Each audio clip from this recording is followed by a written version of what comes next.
Bismillahirrahmanirrahim. Assalamualaikum warahmatullahi wabarakatuh. Dan salam sejahtera untuk kita semua. Perkenalkan, nama saya Eka Rusmintasari, Sarjana Pendidikan, Magister Pendidikan, dosen tetap program studi Pendidikan Guru Sekolah Dasar, Fakultas Keguruan dan Ilmu Pendidikan Universitas Muhammadiyah Buton. Salah satu mata kuliah yang saya ampu sesuai bidang keilmuan saya yaitu konsep dan pembelajaran matematika kelas rendah dengan bobot 3 SKS. Tujuan dari mata kuliah ini adalah sebagai calon guru dan tenaga kependidikan, mahasiswa pendidikan guru sekolah dasar mampu menjelaskan konsep dan teori matematika, menghubungkan antara aspek teori belajar, pendekatan, model, metode, dan media pembelajaran matematika sekolah dasar kelas rendah, serta mampu merancang pembelajaran matematika kelas rendah secara logis, kritis, sistematis, dan inovatif. Adapun deskripsi singkat dari mata kuliah ini adalah mengkaji hakikat matematika, tujuan pembelajaran matematika, membedakan jenis bilangan, hubungan antar bilangan dan operasinya, konsep geometri, konsep pengukuran, menganalisis teori-teori belajar, pendekatan, model, metode, media pembelajaran, dan sumber belajar, evaluasi, serta merancang pembelajaran matematika SD kelas rendah. Metode pembelajaran yang digunakan yang pertama adalah delivery, yaitu menyampaikan materi secara langsung dengan melihat PowerPoint yang ditampilkan. Yang kedua, interaction, di mana dalam proses pembelajaran saya sebagai pengajar melakukan interaksi kepada mahasiswa melalui tanya jawab sesuai dengan materi yang dipelajari. Yang ketiga, assessment, di mana saya sebagai pengajar melakukan penilaian kepada mahasiswa sesuai dengan kontrak perkuliahan yang telah disepakati. Berikut cuplikan video pembelajaran konsep dan pembelajaran matematika kelas rendah dengan materi sumber belajar dan media pembelajaran. Wassalamualaikum warahmatullahi wabarakatuh. Waalaikumsalam warahmatullahi wabarakatuh. Jadi sebelum kita mulai pembelajaran pada hari ini kita berdoa dulu ya. Iya, Bu. Pembelajaran kita berjalan dengan lancar. Doa dimulai.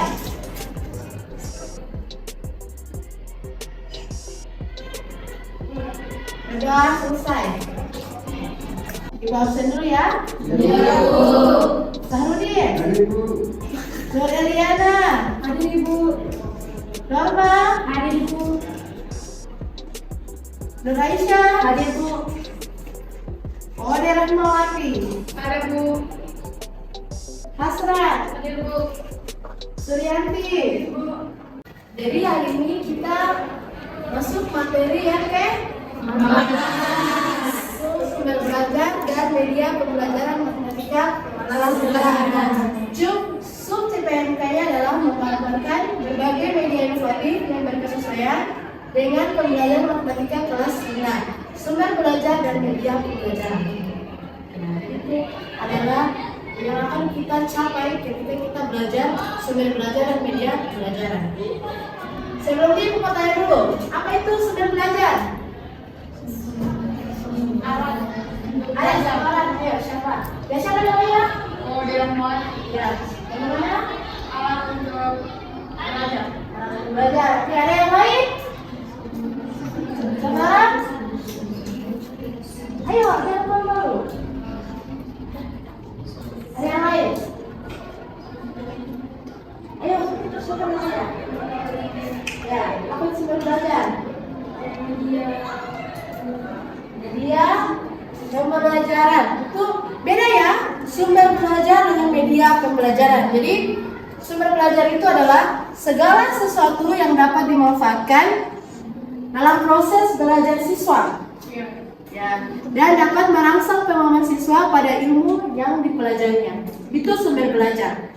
Jadi beda sumber belajar dengan media pembelajaran. Tuh, sumber belajar itu adalah pengetahuan yang luas, tapi bukan alat perantara. Sedangkan media itu adalah perantara agar informasi atau pengetahuan itu tersampaikan. Iya. Ya itu. Jadi beda ya sumber belajar dengan media pembelajaran. Jadi manfaat sumber belajar itu yang pertama, dapat memberikan pengalaman belajar secara langsung dan secara konkret. Jadi bisa dilihat di buku ada beberapa materi pembelajaran, pengetahuan, ya. Kemudian yang kedua, memungkinkan sesuatu yang tidak bisa diadakan dikunjungi dilihat secara langsung. Tapi hanya gambar yang ada di buku, nanti medianya sebuah alat peraga alat peraga yang dapat dipegang, ya. Kemudian yang ketiga, mendapat dan memperluas cakrawala sajian. Jadi dapat memperluas materi-materi kita yang ada, kan banyak referensi ya, di sumber belajar itu. Kemudian yang keempat, memberi informasi yang akurat dan terbaru.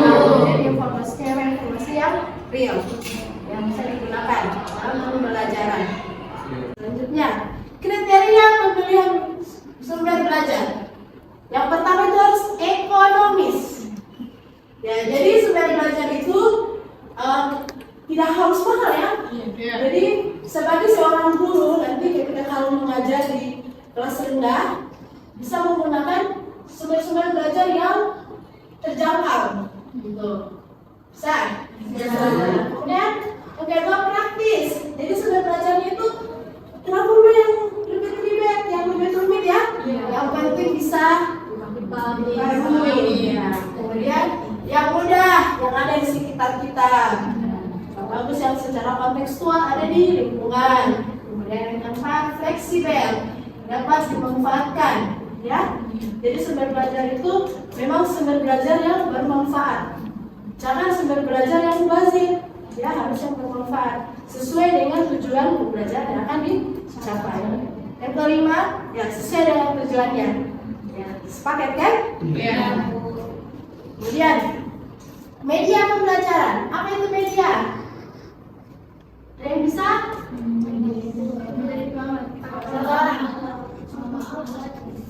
Siapa namanya ini? Contoh awal. Anak apa dulu?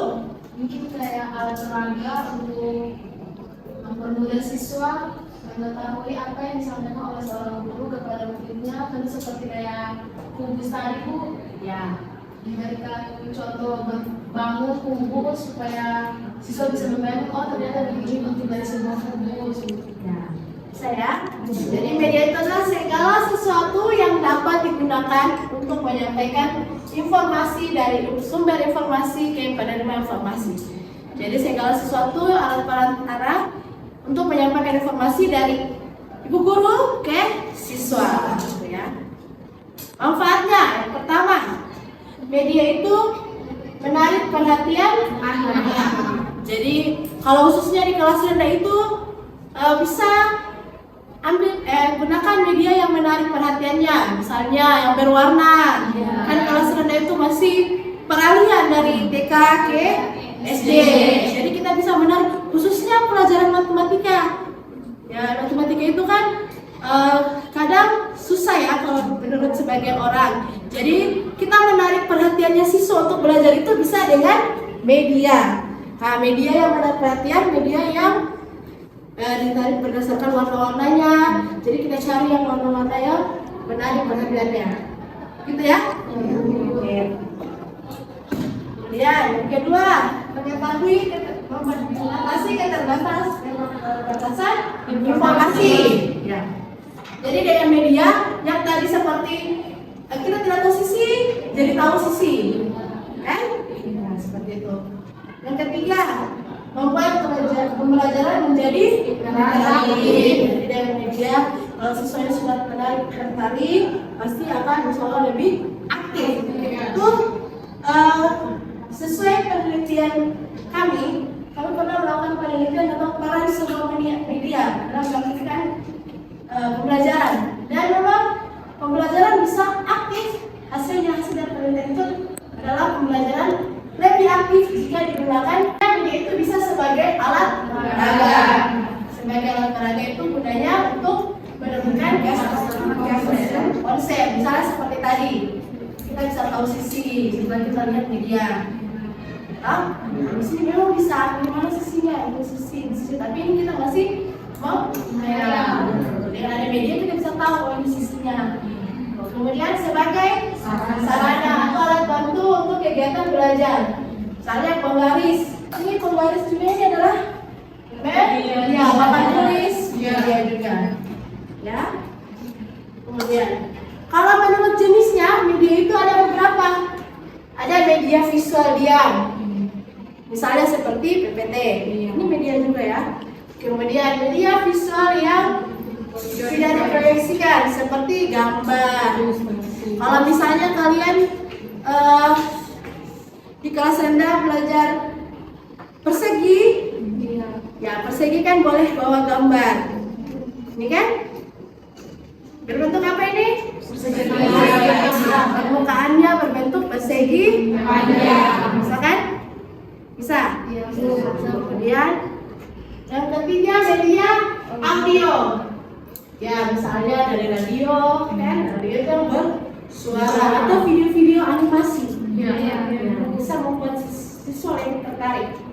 Kemudian yang keempat media visual dinamis yang diproyeksikan. Nah ini dari video film ya, film animasi atau dongeng boleh. Tapi yang ada suaranya, ada videonya. Kemudian selanjutnya media cetak, ya buku, teks, permainan seperti teka-teki, simulasi media papan. Ya, kemudian selanjutnya media realia, model yang seperti model, contoh, peta dan boneka. Ya, ini salah satu media yang ibu pernah lakukan pelatihan. Jadi kami itu selalu melakukan pelatihan dan penelitian setiap tahunnya membahas tentang pembelajaran matematika. Nah, ini adalah salah satu media yang ibu lakukan bersama teman-teman ibu, yaitu membuat media kartu Posinega. Ya, kartu Posinega ini adalah kartu positif dan kartu negatif. Ini bisa digunakan untuk menyelesaikan soal-soal operasi hitung bilangan bulat positif dan bilangan bulat negatif di kelas rendah. Ya, karena di kelas rendah itu lebih cocok adalah pembelajaran sambil bermain. Jadi kita sebagai seorang guru harus kreatif. Bisa ya? Jadi ibu mau bagi kelompok sekarang supaya adik-adik bisa kreatif dan menambah pengetahuannya. Kita membuat media pembelajaran. Ya? Ya, Bu. Kelompok 1.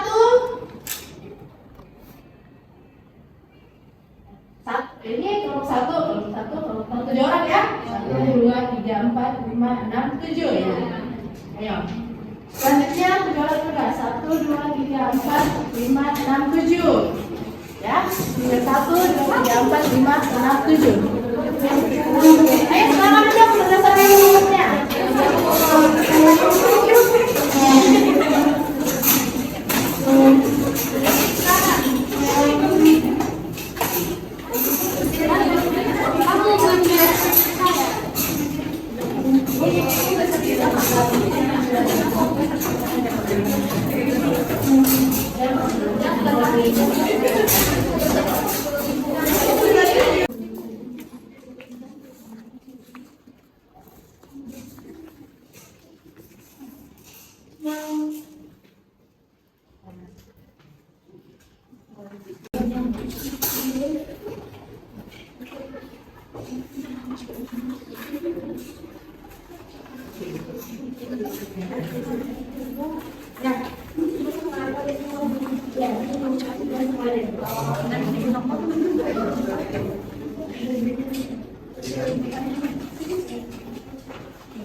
Jadi langkah pertama kita buat kartu seperti ini. Ketika bisa? Bisa. Ini ukurannya panjangnya 10 cm, lebarnya 5,5. Jadi kartunya sama besar ya? Silakan.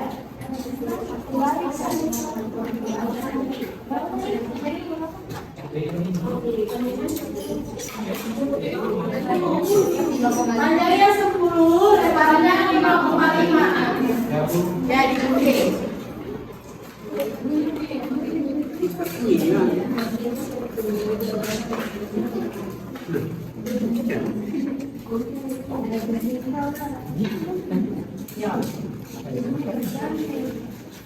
Sama besar ya semua. Ibu. Ya.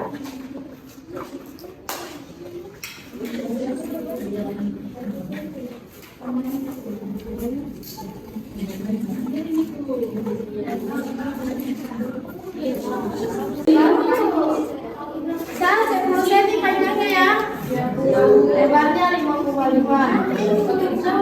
Iya. Nanti hasilnya sama besar.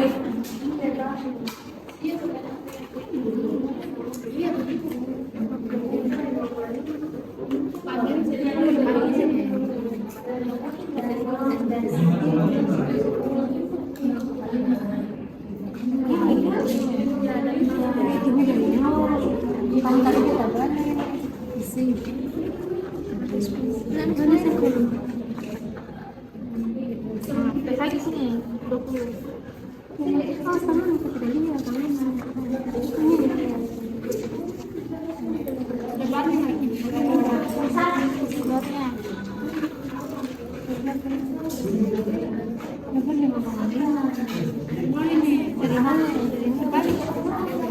Panjangnya 10 cm ya. Lebarnya 5,5.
Yang warna pink ini untuk yang warna pink untuk bilangan positif.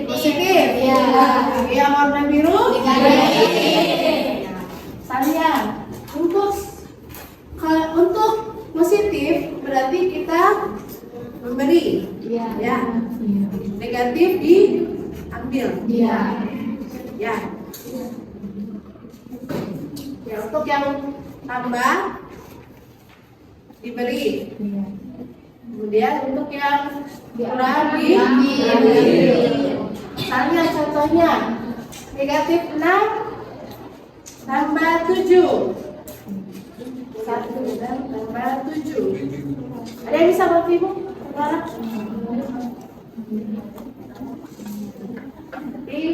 Negatif 6 berarti kartu warna biru.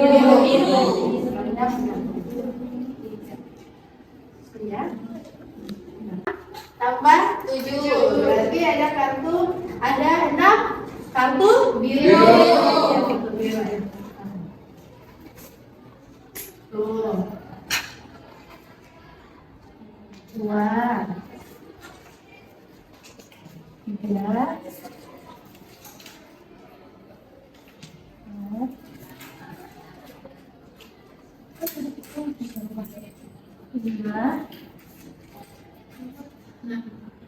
6. Oke. Ditambah dengan 7 berarti kartu positif. Oke, ya.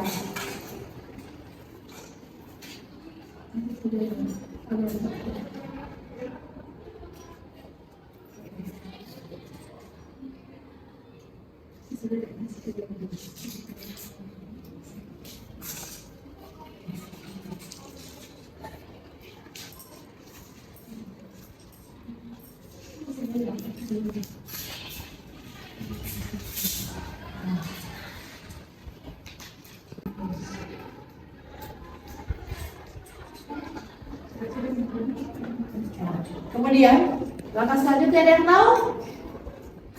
Ada yang tahu? Boleh dulu. Silakan. Ada yang tahu selanjutnya?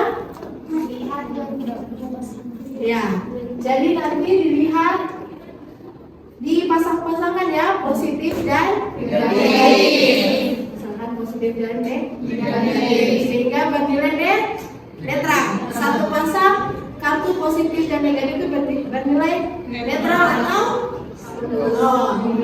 Ya, berarti yang punya pasangan ada berapa? 1, 2, 3, 4, 5, 6. Yang tidak punya pasangan? 1. Kartu apa? Positif atau negatif? Positif. Ya, nanti hasilnya adalah positif 1. Saya dan tidak punya pasangan diambil semua. Yang punya pasangan jadikan 1. Ya, jadi nilai 0. Berarti tersisa 1 positif. Maka negatif 6 sampai 7 adalah positif 1. Bisa? Bisa. Selanjutnya, sekarang praktik. Ada yang bisa? Aku. Ya. Kelompok satu orang. Kelompok 2. Kelompok 2 dulu ya. Kemudian kelompok 4.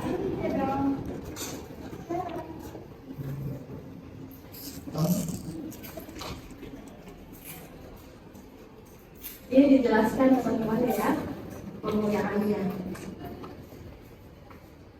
Oke. Nah, boleh temannya bantu dari kelompoknya.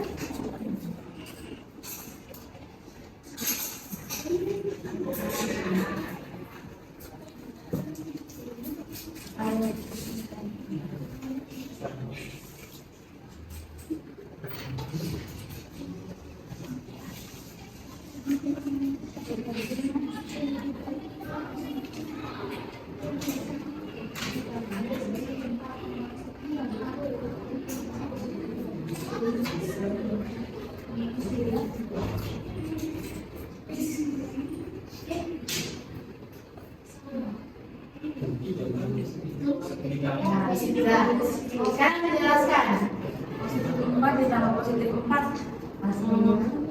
Kalau itu kan negatif 6 ditambah positif 7 disatu-satukan. Ya, sedangkan kalau positif ditambah positif itu dihitung semua.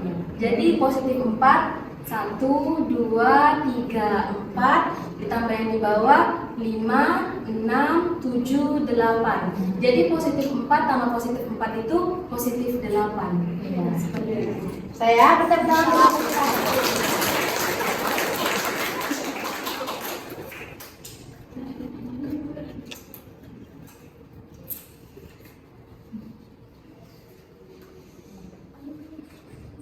selanjutnya dari kelompok 4 tadi ya. Kelompok 4 2 orang. Saya ditulis saya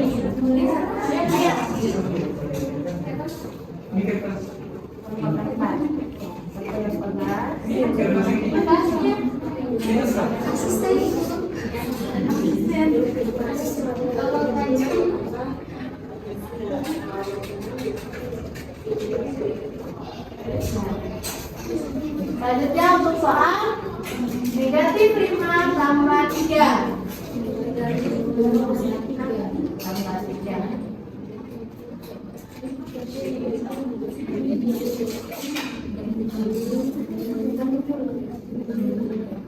Negatif 5 ditambah positif 3.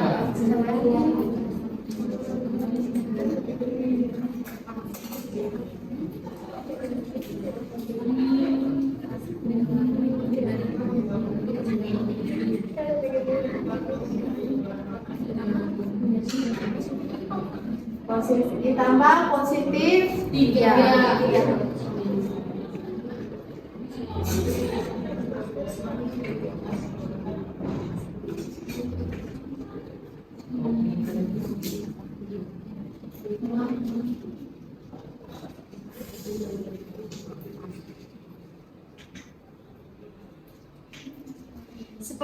kita sudah kesepakati kalau warna biru ini negatif, kemudian yang warna kuning itu positif. Di sini untuk negatifnya kan negatif 5 ditambah positif 3. Negatif 5 di sini warna biru 1, 2, 3, 4, 5. Kemudian ditambah positif 3, 1, 2, 3. Nah, caranya itu kita pasangkan masing-masing dari mereka. Misalnya ini 1, 2, 3.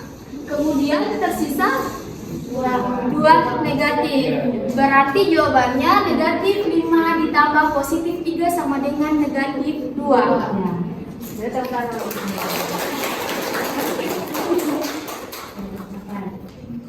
Ada pertanyaan untuk materi hari ini? Silakan. Namanya deh. Perkenalkan, nama saya Diana Eka. Saya ingin bertanya kepada Ibu. Pertanyaan saya adalah, apakah ada media lain selain media ini untuk menghitung operasi di dalam bulan?